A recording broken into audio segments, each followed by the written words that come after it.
Hello, fifth graders. This is Mrs. Grosland. I'm going to teach you Unit 4, Lesson 5. Our learning target is this big long thing. It says students will use knowledge gained from prior lessons to develop fluency multiplying multi-digit numbers. What that really says in English is that we're going to just practice our multiplying so that we can be more accurate, meaning getting more right, and a little bit faster. All right, I'd like you to join me on page 169 in your textbook, and I'd like you to have these things ready. I'd like for you to have a piece of paper, especially if you're a person who writes to write your numbers a little bit larger like I do. You might want to copy the problem down on a piece of paper, and you might want that piece of paper to have lines on it, or you might want to use some graph paper so that you can put one number in each little grid square. So whatever kind of paper works for you, make sure you have a really good pencil with an eraser on it, and make sure you have your multiplication chart, especially if you're not really sure of your facts. All right, so on page 169, we're going to start with problem number 1. And the problems are going to start out easy, and as we go across the page and as we go down the page, they're going to become a little bit more challenging. So in number 1, we're going to multiply 54 times 7.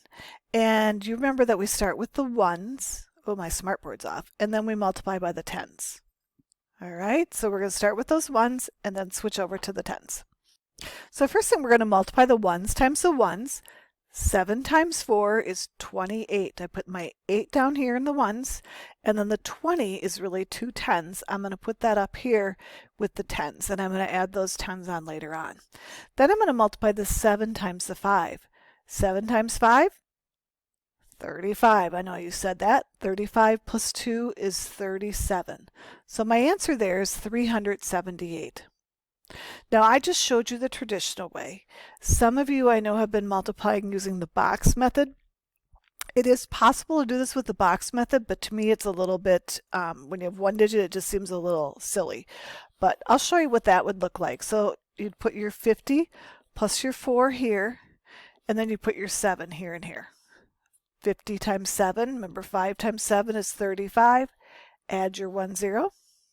4 times 7, 28, and then you add those two and you get 378.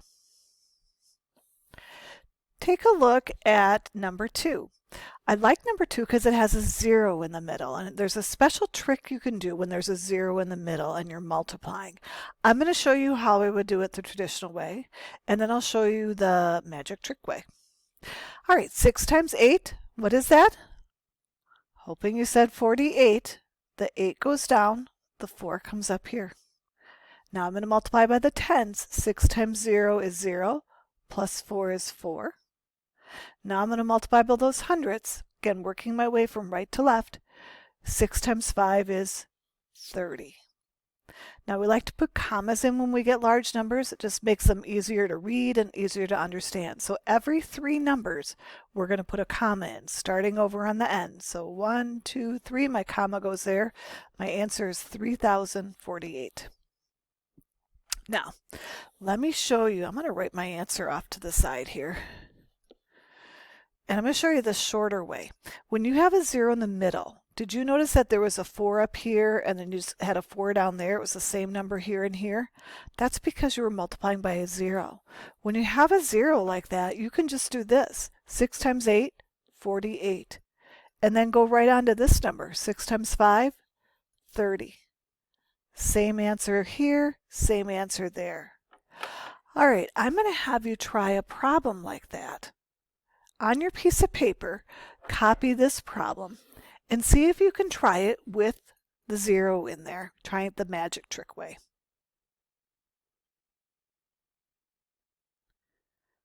All right, if you need more time, pause the video. 7 times 3, 21. 7 times 7, 49. 4,921. If that trick with the zeros doesn't work for you, don't worry about it. Just multiply like you normally would. All right, I'm going to jump across to number 4 because number 4 has 4 digits in that top factor. Remember, two factors multiply together to get the product. So same process. First, we're going to multiply 6 times 3. Then we're going to multiply 3 times 8, then 3 times 7, then 3 times 2. We start on the right, we work our way to the left. And just ignore that comma. So 3 times 6, 18. 3 times 8, 24 plus 1 is 25. Bring your 2 up here. 3 times 7, 21, plus 2 is 23. 3 times 2 is 6. Oops, I didn't bring my 2 up there. 3 times 2 is 6, plus 2 is 8. So our answer is 8,358. All right. I would like for you to try number 7. So pause the video and try it. Here's a hint. There's a 0 in the middle. Did you get it right? The answer is 7,553, and you can see my work there. If you didn't get it right, it's really important to go back and figure out where you went wrong. Remember, that's how your brain grows, is by making those mistakes and figuring out where you went wrong. All right. The rest of the problems have 2 digits on the top and 2 digits on the bottom.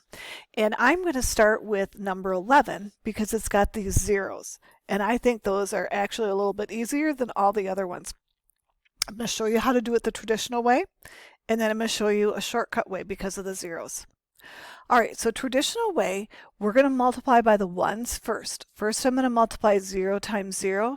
Then I multiply 0 times 4, and I'm just going to ignore this 4. In fact, sometimes kids get mixed up on which number to start with, and so we'll just put like a little sticky right over that other number while we're not dealing with it. So I'm just going to ignore the 4 and the tens place on the bottom. 0 times 0, 0. 0 times 4, 0 again. Now I'm going to multiply by the tens. Now, the trick when you're multiplying by tens, it's kind of like when you're counting by $10 bills. When you're counting $10 bills, do you ever have any ones? No, you just have tens. So it's always going to end in a 0. And that 0 is going to hold our place so that we put our first number over here in the tens because we're not going to have any ones. 4 times 0, 0. 4 times 4, 16. Add it up. Easy peasy, could have done that in my head, 1,600. Now, did you notice how there were zeros here? Whenever you have a 0 right here, you're going to end up with a whole row of zeros. So my strategy is, when you have 0 there, you're going to have 0 in the ones. You have no ones, so put your 0 there, and then continue multiplying with the 4. 4 times 0 is 0, 4 times 4 is 16. Same answer. Less adding, less writing. So again, that only works when you're multiplying by a 0 because you're just really skipping multiplying by the ones and jumping right to the tens. All right, I'm going to jump over to number 10, and I'm going to show you the traditional way, and then I'm going to show you the box way. So remember the traditional way, we start with the ones, and we're going to multiply here and here. 4 times 5, 20. 4 times 6, 24, plus 2, 26. Now, some people will cross this off for the next row. Some people will erase them. Some people just write their next set of numbers up above there. Whatever way you choose to do, just be consistent. Okay? I'm going to erase them so that they don't even distract me. If I were doing this on paper and pencil, I probably would just cross them off. Now, remember when you're multiplying by tens, you don't have any ones, so put your 0 down there. Your parents, when they do this, maybe they just leave a little space there and they don't write a 0 in. I like to write a 0 in because it helps me keep my numbers lined up. When I was a 5th grader, oh my word, I wrote my numbers so sloppily that I would get problems wrong just because I lined them up wrong. So take my advice. It's better if you write your numbers big and then you write everything nice and neat. If you just take a little extra time and be neat, you'll be more likely to get it right. 2 times 5, 10. 2 times 6, 12. Plus 1 is 13. Am I done? No. Gotta add them up. And my answer is 1,560. Some of you like to use the box method. I never learned the box method until I was an adult, but to be honest with you, I found that the multiplying is easier this way, and I can be faster at it. So if you haven't tried it, just consider it. Your moms and dads are going to know how to do it this way. They probably are not going to know how to do it this way. All right, so I'm going to do the intersection of each of these boxes. So the 20 times the 60, 2 times 6 is 12. Add my 2 zeros, 1,200. This box, 50 and 20, 100. 5 times 2 is 10. Add my 0. 60 times 40, 6 times 4 is 24. I've got 1 0. 4 times 5 is 20. Now, you might be really good at adding numbers in your head, and you can add all of those up in your head. The rest of us need to write them down. Look at how easy the adding becomes. 1,560. Same answer, just finding it a different way. Again, I like this way because I feel like the multiplying is a little easier. I don't have to keep track of the numbers up on the top up here.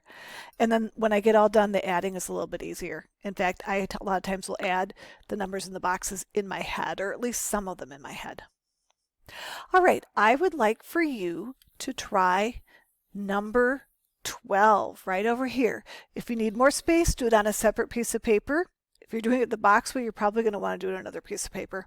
And then pause it and then come back in and see if you got it right. If you did correctly, your answer is 1,855. So I showed both ways. I showed the traditional way over here and the box method over here. If you got it wrong, I want you to pause the video and figure out where you went wrong, because remember, that's how you're going to get better at multiplying, is to figure out where you went wrong so you don't keep making the same mistake. All right, I'd like to try a word problem with you before you go. I'd like you to turn the page, and we're going to go down to number 25. 25 is one of the more challenging ones, so let's see how we do on that one. Paul and John have a sticker collection. They keep their stickers in 2 albums that have 54 pages. There are 24 stickers on each page. How many stickers are in their collection?